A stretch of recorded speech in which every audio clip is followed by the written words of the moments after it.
Naaresto ang 41 anyos na lalaki sa ikinasang bypass operation sa Valenzuela City kung saan nakumpiska ang mahigit 70 gramo ng hinihinalang shabu. Nakibalita dyan si Patrolwoman Lazel Ann Esperanza. Isang matagumpay na drug bypass operation ang isinagawa ng mga operatiba ng Station Drug Enforcement Unit ng Valenzuela City Police Station sa Barangay Karuhatan, Valenzuela City. Naaresto sa naturang operasyon ang isang 41 anyos na lalaki na kinilalang si alias James, isang high-value individual. Nasamsam mula sa kanya ang 72 grams ng hinihinalang shabu na may standard drug price na 489,600 pesos.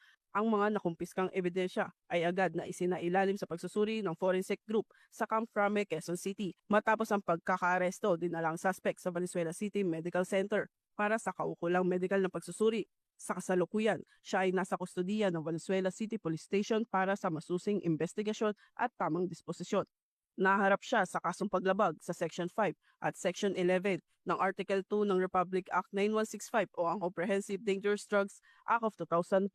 Mula rito sa Northern Police District, ako po ang inyong PNN correspondent, Patrolwoman Lazel Ann Esperanza, alagad ng batas, tagataguyod ng Balitang Pulis.